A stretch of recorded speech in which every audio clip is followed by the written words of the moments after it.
Hi, good evening. I'm Rian Maelzer. I'm in a place called Jendarom, which is about 45 minutes from Kuala Lumpur. It's really a nondescript village. Around 90% of the people living here are from the Hokkien sub-ethnic group who originated from Fujian province in China. But what makes this place famous is that it's home to this sprawling Fo Guangshan temple complex. And every year the temple puts on this magnificent display of lanterns that is unrivaled in Malaysia. They've been doing it for 20 years now, and it takes an army of volunteers and artisans to build these things over the course of months and then to install them. And crowds of people come for weeks during the Lunar New Year, people of all races, to come and take in this spectacular show, I would say, festival of lanterns for the Lunar New Year.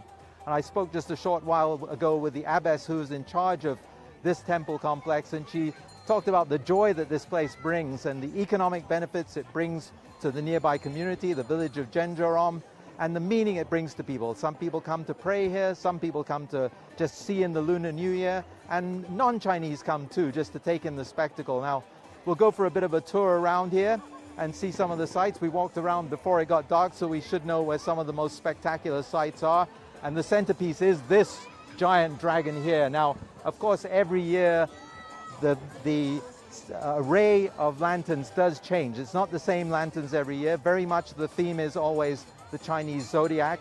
And of course, this year being the year of the dragon is front and center. So we'll go have a closer look at the giant dragon over here. Now, around a quarter of Malaysia's population is ethnic Chinese. But people of all races like to celebrate various facets of the Chinese New Year, the lion dance, the dragon dance, giving ang pao, giving the red envelopes. And certainly it's a multicultural event, really, Chinese New Year here in Malaysia.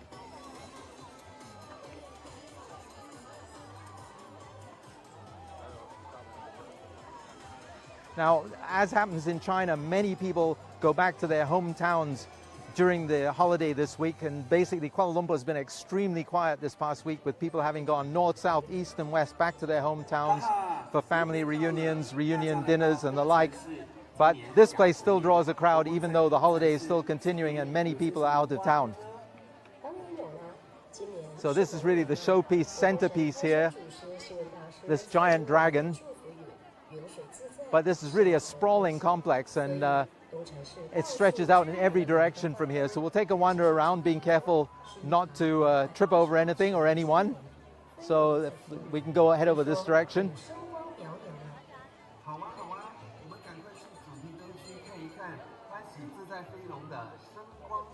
And we had some rain earlier. Luckily that abated, because clearly that could have put a damper on things, but the humidity remains very, very high here. So if you see me on camera and I'm sweating, you'll understand why.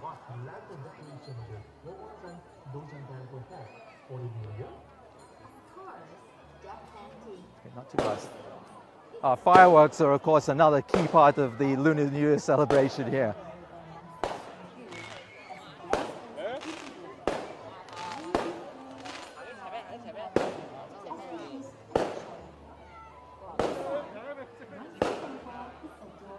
And we know there's one spectacular dragon a little bit over this way, so we'll continue to head in this direction. I'm just guiding the cameraman through the crowd. That, I believe, is a lion, not a dragon.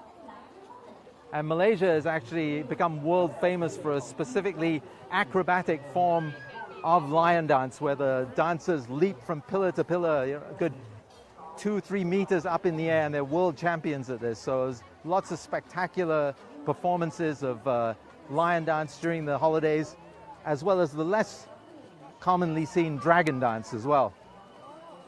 Okay, so there's a bit of a gap here, and we'll bridge that gap and head toward the this dragon over here.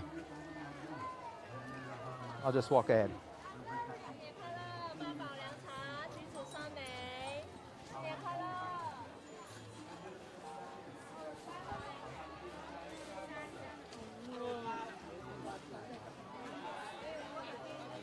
So this is somewhat of a dragon tunnel, I would say. And walkway, one of the spectacular centerpieces of this this festival. So this temple is also a place of worship. This is not only a place for a lantern festival and flower festival as well.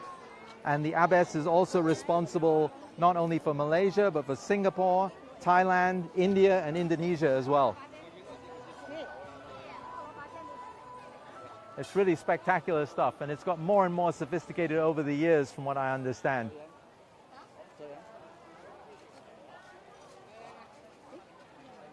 And in case we forget that this is an active Buddhist temple, we can see at the side here the Buddhist statues.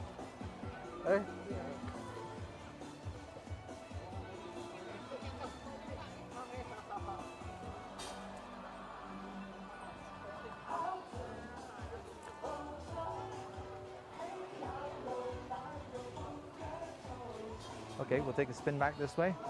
And the abbess also said that later this week that the schools with students of all races will be coming here to take in the sights of this festival as well. And they really do encourage this to be a multicultural festival, I would say. And Malaysians visit each other's houses for all the major festivals. I was invited to a Chinese New Year open house last night, and people invite their neighbors over no matter what races they are. So everyone wants to share in the festivities here. Let's head over to that other section then. We've got a bit of a walk now before we get to the other section with the lanterns that we saw before it got dark. So we haven't seen it since it got dark. Hear the bell.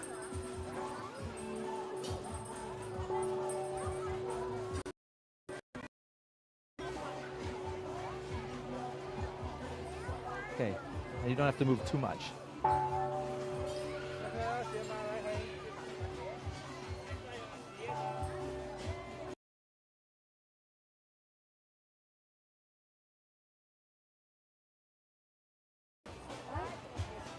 So when we did the recce before starting shooting, we knew we had this one patch of asphalt that we were going to have to traverse before we got back to the lanterns. So you have to bear with us for a minute while we get back to the lanterns at this next section over here, which is very extensive as well.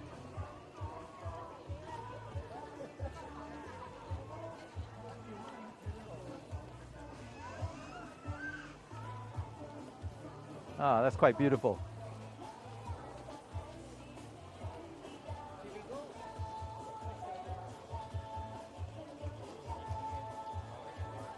So we got another corridor of lanterns here. Now, truth be told, the main place that Malaysians go to take in the most extensive and extravagant New Year decorations tends to be Malaysia's countless air-conditioned shopping malls, undoubtedly. But some of the temples do put on displays with the traditional red lanterns at least. But this is the only one in Malaysia that goes to this extent of creating these thousands of lanterns. Now they told me, I think it was that 1,000 volunteers and artisans took 6 months to prepare these lanterns and set them up. We'll take a turn here to the left. Caution. So we've got a little bit of a lake here, water feature.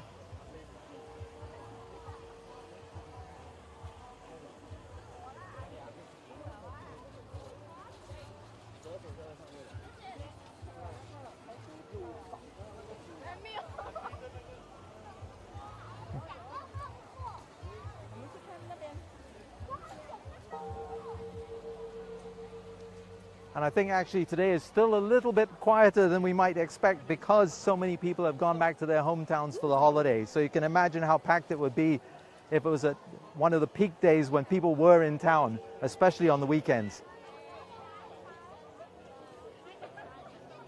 Oh, this is very nice here, the flowers. Remember, you can use the zoom a bit too, if you wish.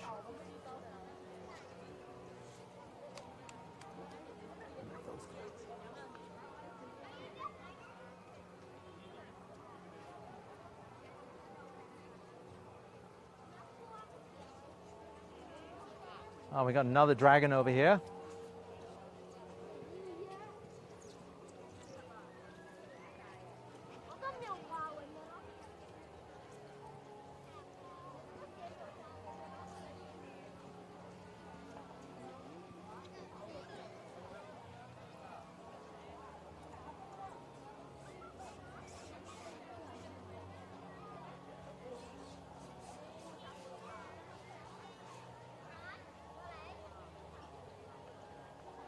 So yes, the key ways that Malaysian Chinese mark Chinese New Year are with the family reunion dinners on the first night of Chinese New Year, with the giving of ang pao, the red envelopes, with some going to temple, of course,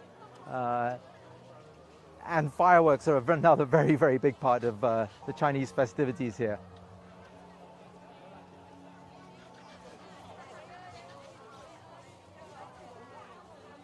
Now there's another quite spectacular part a little bit further over, but it's a bit of a walk, if you'll bear with me. But first we'll visit this water feature here, which is not a lantern, I might add.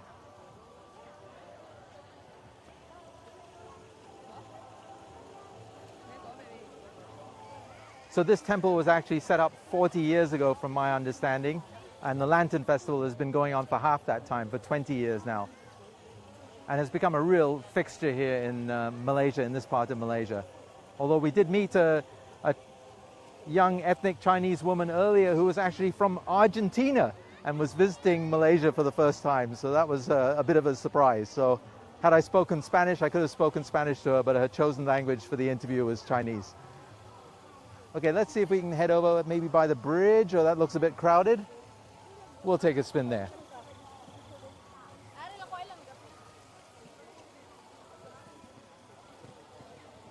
And we may regret it because it's very crowded.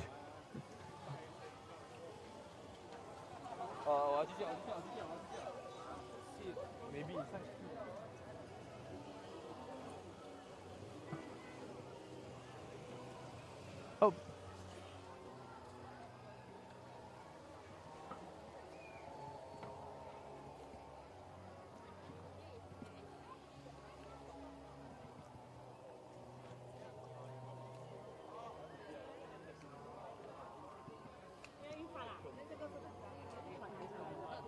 So our light has died, so you won't be seeing me very clearly from now on. But anyway, the main sights of the lanterns are not me.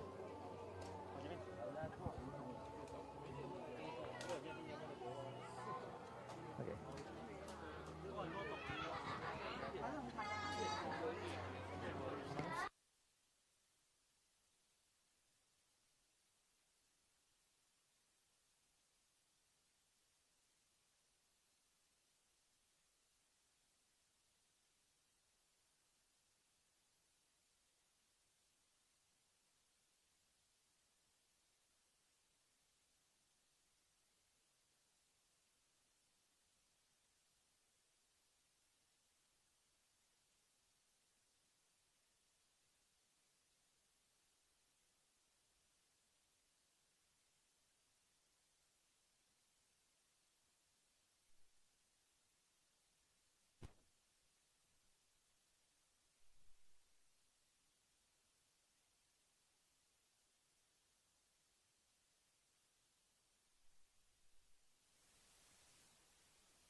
Okay, come, let's go have a look at these over here. Sorry, we lost audio for a minute there.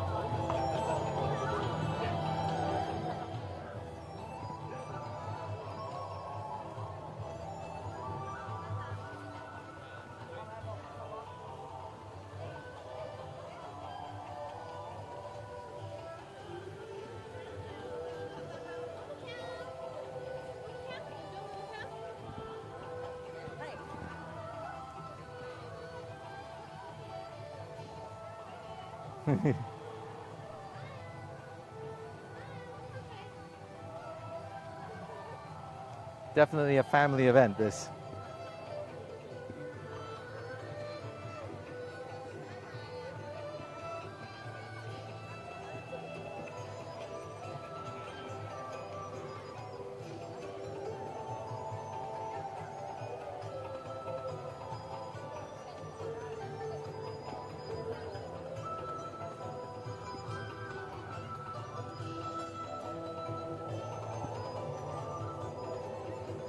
I think there's one more highlight that we have to show you.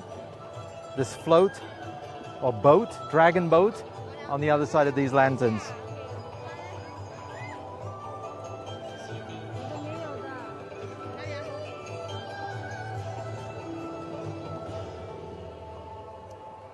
And actually this, I believe it's tomorrow night, should be a very special night for the people of this community because of them being from the Hokkien sub-ethnic group, as I mentioned, because there's a festival called breathtaking that marks the 8th night of Lunar New Year. And it's a very big deal for Malaysian Hokkien people in places such as Malacca, in Penang, and here in this village, which is predominantly Hokkien. So I think there'll be a particular bout of festivities here on the 8th night of Lunar New Year, breathtaking.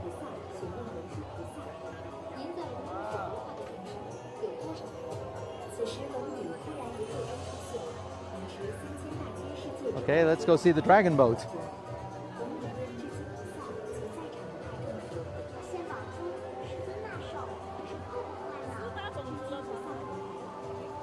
And actually that's something else that Malaysians do is dragon boat racing as well.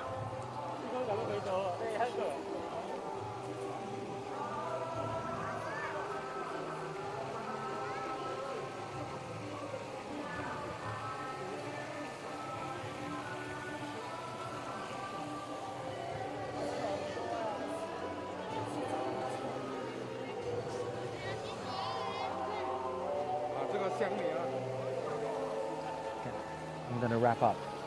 So to come around this side, I think, and shoot back toward here. So the light went out, so I don't know how well you can see me, but I hope you've enjoyed this tour of this temple complex in Jendaram and their spectacular lanterns. And no matter whether people come here to pray, or they come here just to celebrate the Lunar New Year, or non-Chinese come here just to take in the spectacle, it's certainly worthwhile. And I'm a little embarrassed to say that after living in Malaysia for 25 years, this is the first time that I've actually come here and seen this myself, although I've done stories on people that make spectacular lanterns like this. But I'm certainly glad that I came here and gave you this tour and got to see it for myself. So thanks very much for joining me on this tour of the Lantern Festival here in Jendaram, Malaysia.